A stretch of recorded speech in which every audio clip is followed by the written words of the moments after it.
ಸಚಿನ್ ಅವರನ್ನು ಹಿಂದಿಕ್ಕಿ ODIನಲ್ಲಿ 11,000 ರನ್ ಗಳಿಸಿದ ರೋಹಿತ್ ಶರ್ಮಾ, ODIನಲ್ಲಿ 200 ವಿಕೆಟ್ ಪಡೆದಂತಹ ಮೊಹಮ್ಮದ್ ಶಮಿ. ನಮಸ್ಕಾರಗಳು ಸ್ನೇಹಿತರೆ, ಟಾಪ್ ಕ್ರಿಕೆಟಿಂಗ್ ಅಪ್ಡೇಟ್ಗೆ ತಮಗೆಲ್ಲರಿಗೂ ಪ್ರೀತಿಯ ಸ್ವಾಗತ. ಇನ್ನು ಯಾರೆಲ್ಲ ನಮ್ಮ ಚಾನಲ್ನ ಸಬ್ಸ್ಕ್ರೈಬ್ ಮಾಡ್ಕೊಂಡಿಲ್ಲ, ಬೇಗ ಸಬ್ಸ್ಕ್ರೈಬ್ ಮಾಡ್ಕೊಳ್ಳಿ. ಅದೇ ರೀತಿಯಾಗಿ ಗಂಟೆನ ಹೊಡ್ರಿ ಅಂತ ಹೇಳ್ಕೊಂಡು ಇದಕ್ಕೆ ನ್ಯೂಸ್ಗೆ ಹೋಗೋಣ. ಸ್ನೇಹಿತರೆ, ನಮಗೆ ಈಗಾಗಲೇ ಗೊತ್ತಿರ್ಬೋದು, ನಿನ್ನೆ ತಾನೇ ಚಾಂಪಿಯನ್ ಟ್ರೋಫಿಯ ಭಾರತದ ಮೊದಲನೇ ಮ್ಯಾಚ್ ನಡೆದೋಗೈತಿ ಸ್ನೇಹಿತರೆ. ಅದರಲ್ಲಿ ಭಾರತ ನಿರೀಕ್ಷಿತ ಮಟ್ಟವನ್ನು ಗೆಲ್ಲಿಲ್ಲ ಸ್ನೇಹಿತರೆ, ನಿರೀಕ್ಷೆ ಮಟ್ಟವನ್ನಲ್ಲಿ ಗೆಲ್ಲಿಲ್ಲ, ಆದರೂ ಕೂಡ ಗೆಲುವನ್ನು ಸಾಧಿಸಿತು. ಅದು ಕೂಡ ರೋಹಿತ್ ಅವರು, ಗಿಲ್ ಅವರು, KL ರಾಹುಲ್ ಅವರು ನೆರವಿನಿಂದ ಗೆಲ್ಲಿತು ಸ್ನೇಹಿತರೆ. ಅದರಲ್ಲಿ ಮಿಡಲ್ ಆರ್ಡರ್ ಅವರು ಅಷ್ಟು ಹೇಳ್ಕೊಳ್ಳುವಂಥ ಪ್ರದರ್ಶನ ಏನು ನೀಡಲಿಲ್ಲ, KL ರಾಹುಲ್ ಒಬ್ಬರನ್ನ ಬಿಟ್ಟರು. ಇನ್ನು ಓಪನಿಂಗ್ ಆದಂಥ 69 ಜೊತೆ ಆಟವನ್ನು ಆಡಿದ್ರು ಸ್ನೇಹಿತರೆ. ನೆಕ್ಸ್ಟ್ ಬರ್ತಾ ಹಾಗೆ ವಿಕೆಟ್ಗಳನ್ನು ಹೋಯಿತು. ಅದರಲ್ಲಿ ಒಟ್ಟಾರೆ ಗೆದ್ದು ಹೋಗಿತ್ತು ಸ್ನೇಹಿತರೆ. ಇದರಲ್ಲಿ ನಮ್ಮ ರೋಹಿತ್ ಶರ್ಮಾ ಅವರು ಒಂದು ವಿಶೇಷ ದಾಖಲೆಯನ್ನು ಮಾಡಿದ್ದಾರೆ ಸ್ನೇಹಿತರೆ. ಅದು ಕೂಡ ಸಚಿನ್ ಅವರ ಸಾಧನೆಯನ್ನು ಹಿಂದಿಕ್ಕಿದ್ದಾರೆ ಅಂತಲೇ ಹೇಳ್ಬೋದು. ಅದು ಹೆಂಗಪ್ಪ ಅಂದರೆ, ODIನಲ್ಲಿ 11,000 ರನ್ಗಳನ್ನು ಇದೀಗ ಹೊಡೆದಿದ್ದಾರೆ ಸ್ನೇಹಿತರೆ ನಮ್ಮ ರೋಹಿತ್ ಶರ್ಮಾ ಅವರು. ಅದಲ್ಲದೆ ಈ ಸಾಧನೆ ಮಾಡಿದಂತಹ ಜಗತ್ತಿನಲ್ಲಿ 2ನೇ ವೇಗವಾಗಿ ಈ ಸಾಧನೆ ಮಾಡಿರೋಂಥ ಬ್ಯಾಟ್ಸ್ಮನ್ ಆಗಿ ನಮ್ಮ ರೋಹಿತ್ ಶರ್ಮಾ ಅವರು ಗುರುತಿಸ್ಕೋತಾರೆ. ಇನ್ನು 11,000 ರನ್ನ ODIನಲ್ಲಿ ಅತಿ ವೇಗವಾಗಿ ಹೊಡೆದಂಥ ಬ್ಯಾಟ್ಸ್ಮನ್ ಯಾರಾದರೂ ಇದ್ದರೆ ಮೊದಲನೇದವರು ನಮ್ಮ ವಿರಾಟ್ ಕೊಹ್ಲಿ ಅವರು ಸ್ನೇಹಿತರೆ. ಇವರು ಬರೋಬ್ಬರಿ 222 ಇನ್ನಿಂಗ್ಸ್ಗಳನ್ನು ತೆಗೆದುಕೊಂಡಿದ್ದಾರೆ 11,000 ರನ್ ಪೂರೈಸಲು. ಇನ್ನು 2ನೇ ಸ್ಥಾನದಲ್ಲಿ ನಮ್ಮ ರೋಹಿತ್ ಶರ್ಮಾ ಅವರು ಬರತ್ತಾರೆ ಸ್ನೇಹಿತರೆ. ಇವರು 261 ಇನ್ನಿಂಗ್ಸ್ಗಳನ್ನು ತೆಗೆದುಕೊಂಡಾರೆ. ಇನ್ನು 3ನೇ ಸ್ಥಾನದಲ್ಲಿ ಬರುವವರು ನಮ್ಮ ಸಚಿನ್ ತೆಂಡೂಲ್ಕರ್ ಅವರು ಸ್ನೇಹಿತರೆ.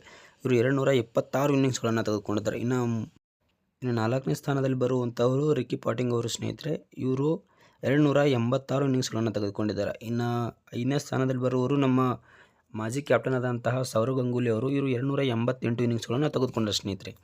ಇನ್ನು ಇದಲ್ಲದೆ ಈ ಸಾಧನೆಯನ್ನು ಮಾಡಿದಂತಹ 4ನೇ ಭಾರತೀಯನಾಗಿ ಇವರು ರೋಹಿತ್ ಶರ್ಮಾ ಅವರು ಗುರುತಿಸ್ಕೋತಾರೆ ಸ್ನೇಹಿತರೆ. ಇದರಲ್ಲಿ ಇವರು ಇನ್ನು ಗೊತ್ತಿರ್ಬೋದು, ಸಚಿನ್ ತೆಂಡೂಲ್ಕರ್ ಅವರು, ವಿರಾಟ್ ಕೊಹ್ಲಿ ಅವರು, ಗಂಗೂಲಿ ಅವರು. ಇವ್ರನ್ನ ಬಿಟ್ಟರೆ 4ನೇದವರು ನಮ್ಮ ರೋಹಿತ್ ಶರ್ಮಾ ಅವರು ಸ್ನೇಹಿತರೆ, ಈ ಸಾಧನೆ ಮಾಡಿದವರು. ಇನ್ನು ಅದೇ ರೀತಿಯಾಗಿ 2ನೇ ನ್ಯೂಸ್ ನೋಡಿದಾರೆ, ಮೊಹಮ್ಮದ್ ಶಮಿ ಅವರು ಇನ್ನು 200 ವಿಕೆಟ್ಗಳನ್ನು ODIನಲ್ಲಿ ಕಂಪ್ಲೀಟ್ ಮಾಡಿದ್ದಾರೆ ಸ್ನೇಹಿತರೆ. ನಮ್ಗೆ ಈಗಾಗಲೇ ಗೊತ್ತಿರ್ಬೋದು, 2023ರ ವರ್ಲ್ಡ್ ಕಪ್ನಲ್ಲಿ ಇವರು ಅತಿ ಹೆಚ್ಚು ವಿಕೆಟ್ಗಳನ್ನು ಪಡೆದುಕೊಂಡು ಈ ಸಾಧನೆಯನ್ನು ಮಾಡಿದರು. ಇನ್ನು ಅದಾದ ನಂತರ ಇವರು ಗಾಯಗೊಂಡಿದ್ದರು ಸ್ನೇಹಿತರೆ. ಇವರು ಇಂಜುರಿ ಆಗಿದ್ದರು. 1 ವರ್ಷ ಇಂಟರ್ನ್ಯಾಷನಲ್ ಕ್ರಿಕೆಟ್ನಿಂದ ದೂರನೇ ಉಳಿದಿದ್ದರು. ಮತ್ತು ಇವರು ಕಮ್ಬ್ಯಾಕ್ ಮಾಡಿ ಇದೀಗ ಒಂದೇ ಫಸ್ಟ್ ಮ್ಯಾಚಲ್ಲೇ 5 ವಿಕೆಟ್ಗಳನ್ನು ಪಡೆದು ಇವರು ಸಾಧನೆಯನ್ನು ಮಾಡಿದ್ದಾರೆ. ಯಾವ ರೀತಿ ಅಂತ ನೋಡೋಣ. ನಮ್ಮ ಮೊಹಮ್ಮದ್ ಶಮಿ ಅವರು ನಮ್ಮ ಕ್ರಿಕೆಟ್ಗೆ ಪಾದಾರ್ಪಣೆ ಮಾಡಿದ್ದು 2013ರಲ್ಲಿ ಸ್ನೇಹಿತರೆ. ಮತ್ತು ಅದಲ್ಲದೆ ಈ ಚಾಂಪಿಯನ್ ಟ್ರೋಫಿ ಇವರು ಮೊದಲ ಚಾಂಪಿಯನ್ ಟ್ರೋಫಿ ಆಡತ್ತಾರೆ ಸ್ನೇಹಿತರೆ. ಈ ಹಿಂದೆ ಇವರು ಚಾಂಪಿಯನ್ ಟ್ರೋಫಿ ಆಡಿಲ್ಲ. ಯಾಕೆ 2017ರಲ್ಲಿ ಯಾಕೆ ಆಡಲಿಲ್ಲಪ್ಪ ಅಂದರೆ, 2017ರಲ್ಲಿ ಇವರು ಸ್ಕ್ವಾಡಲ್ಲಿ ಇದ್ದರು, ಬಟ್ ಇವರಿಗೆ ಆಡಲು ಅವಕಾಶವನ್ನು ಸಿಕ್ಕಿಲ್ಲ ಸ್ನೇಹಿತರೆ. ಇದು ಇವರಿಗೆ ಫಸ್ಟ್ ಚಾಂಪಿಯನ್ ಟ್ರೋಫಿ ಇವರು ಅವಕಾಶ ಸಿಕ್ಕೈತಿ. ಇದರಲ್ಲಿ ವಿಶೇಷ ಸಾಧನೆಯನ್ನು ಮಾಡಿದ್ದಾರೆ. ಇದೀಗ ಈ ಸಾಧನೆ ODIನಲ್ಲಿ 200 ವಿಕೆಟ್ಗಳನ್ನು ಪಡೆದು ಉತ್ತುಂಗಕ್ಕೇರಿದ್ದಾರೆ ಅಂತಲೇ ಹೇಳ್ಬೋದು ಸ್ನೇಹಿತರೆ. ಇವರು 104 ODI ಇನ್ನಿಂಗ್ಸ್ನಲ್ಲಿ ಸ್ನೇಹಿತರೆ, ಇವರು ಬರೋಬ್ಬರಿ 6 ಟೈಮ್ 5 ವಿಕೆಟ್ಗಳನ್ನು ಪಡೆದಾರೆ ಸ್ನೇಹಿತರೆ. 6 ಟೈಮ್ 5 ವಿಕೆಟ್ಗಳನ್ನು ಪಡೆದಾರೆ. ಇನ್ನು ICC ಇವೆಂಟ್ಗಳಲ್ಲಿ 5 ಟೈಮ್ 5 ವಿಕೆಟ್ಗಳನ್ನು ಪಡೆದಾರೆ ಸ್ನೇಹಿತರೆ. ಇನ್ನು ಅದಲ್ಲದೆ ಇನ್ನು 4 ವಿಕೆಟ್ಗಳನ್ನು 10 ಬಾರಿ ಇವರು ODIನಲ್ಲಿ ತೆಗೆದಾರೆ ಸ್ನೇಹಿತರೆ. ಈ ಸಾಧನೆಯನ್ನು ಮಾಡಿದ್ದಾರೆ ಅಂತಲೇ ಹೇಳ್ಬೋದು.